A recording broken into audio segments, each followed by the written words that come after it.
உற்சாகமான இரவு வணக்கம்.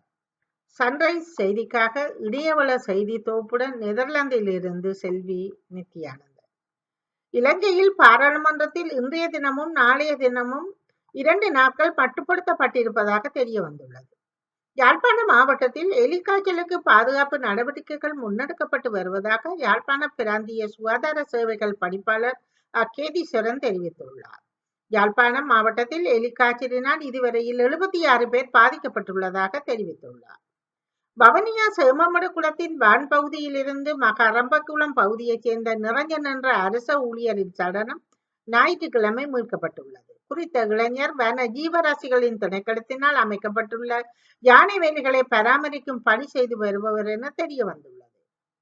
சபாநாயகர் அசோக ரன்வலவின் ராஜினாமா கடிதத்தை ஜனாதிபதி ஏற்றுக்கொண்டுள்ளார். ஜனாதிபதியின் செயலாளர் கலாநிதி நந்திக சனத்குமார் நாயக்கா இது தொடர்பில் பாராளுமன்ற செயலாளர் நாயத்துக்கு எழுத்து மூலம் அறிவித்துள்ளதாக குறிப்பிடப்பட்டுள்ளது.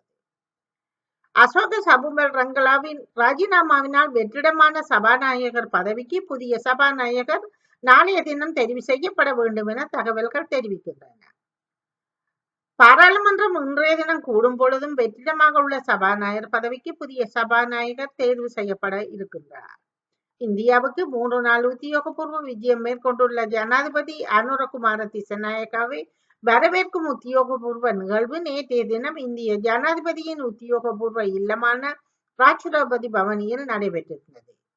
குதிரைப்படை அணிவகுப்புடன் ராஷ்டிரபதி பவனுக்கு அழைத்து வரப்பட்ட ஜனாதிபதி அனுரகுமார திசநாயக்காவுக்கு இந்திய ஜனாதிபதி திரௌபதி முர்மு மற்றும் பிரதமர் நரேந்திர மோடி ஆகியோரினால் மகத்தான வரவேற்பு அளிக்கப்பட்டுள்ளது.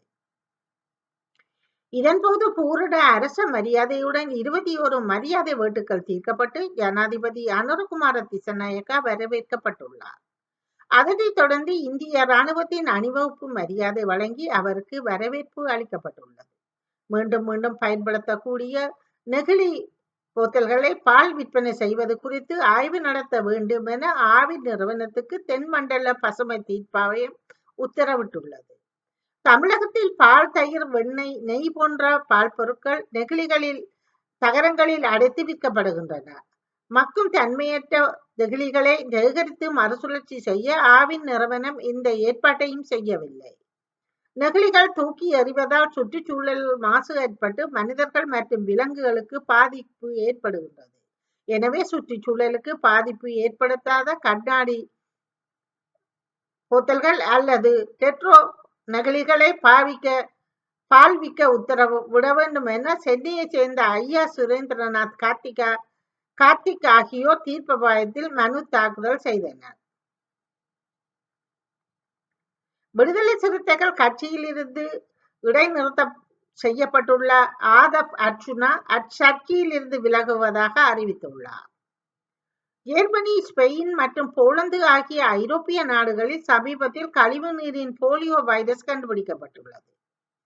2025ஆம் ஆண்டிற்கான பிரித்தானியாவின் விசா விதிமுறைகளில் பொருளாதார நிதி நிலைமைகள் மற்றும் விசா கட்டணங்களில் முக்கிய மாற்றங்கள் செய்யப்பட்டுள்ளன. இந்த மாற்றங்கள் மாணவர்கள், சுற்றுலா பயணிகள், வேலை தேடுபவர்கள் மற்றும் குடும்ப உறுப்பினர்கள் அனைவரையும் பாதிக்கக்கூடியதாக இருக்கின்றது. கருங்கடலில் ரஷ்ய எண்ணெய் கப்பல் 2ஆக பிளந்து அதில் இருந்த எண்ணெய் கடலில் கசிய தொடங்கி இருப்பதாக தெரிய வந்துள்ளது. 29 பணியாளர்களுடன் சென்ற 2 ரஷ்ய எண்ணெய் கப்பல்கள் புயலில் சிக்கி கடுமையாக சேதமடைந்திருப்பதாகவும் அவற்றிலிருந்து எண்ணெய் கசிந்து வருவதாக ரஷ்ய அதிகாரிகள் தெரிவித்துள்ளனர். பசிபிக் கடலில் வனுவாட்டு தீவுக்கு அருகே ரிக்டர் அளவுகோலில் 7.4 சக்தி வாய்ந்த நிலநடுக்கம் ஒன்று ஏற்பட்டுள்ளதாக தெரிய வந்துள்ளது. இஸ்ரேல் ஹமாஸுக்கு இடையே 14 மாதங்களாக போர் நீடித்து வருகின்றது. போரில்லா காசா முனையில் கொல்லப்பட்டவர்களின் எண்ணிக்கை 45,000 தாண்டியதாக பாலஸ்தீன சுகாதாரத்துறை அதிகாரிகள் தெரிவித்துள்ளார்கள். ஆனால் இறந்தவர்களின் மேற்பட்டவர்கள் பெண்கள் மற்றும் குழந்தைகள் சுகாதாரத்துறை கூறியுள்ளது. 1,17,000க்கு மேற்பட்ட ஹமாஸ் போராளிகளை கொன்றதாக இஸ்ரேல் இராணுவம் கூறுகின்றது.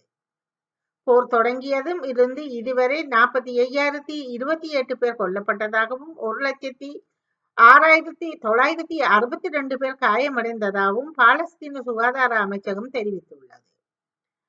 வடமேற்கு லண்டனில் கார்லஸ்டின் பகுதியில் சனிக்கிழமை மாலை கொடூரமான துப்பாக்கி சூடொன்று இடம்பெற்றுள்ளது.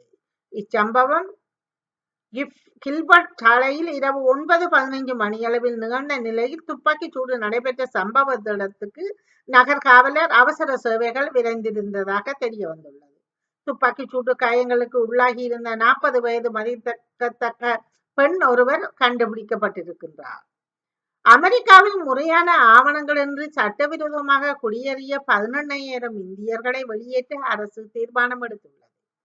அமெரிக்க ஜனாதிபதியாக டொனால்ட் ட்ரம்ப் அடுத்த மாதம் பதவியேற்க உள்ள நிலையில் அந்நாட்டின் வளர்ச்சியை முன்னிறுத்தி பல்வேறு நடவடிக்கைகளை எடுக்க தீர்மானித்துள்ளார்.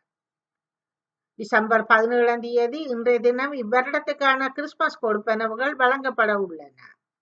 குறைந்த வருமானத்தை கொண்ட 2 பில்லியன் குடும்பங்களுக்கு இந்த கொடுப்பனவுகள் வழங்கப்பட இருப்பதாகவும், கொடுப்பனவுகள் தானியங்கி முறையில் விநியோகிக்கப்படும் எனவும், அதற்கான எந்த முயற்சிகளையும் மேற்கொள்ள தேவையில்லை என வங்கிகளில் வைப்பில் விடப்படும் எனவும் கொடுப்பனவுகளை வழங்கும் பிரான்ஸ் டிராவல் அறிவித்துள்ளது.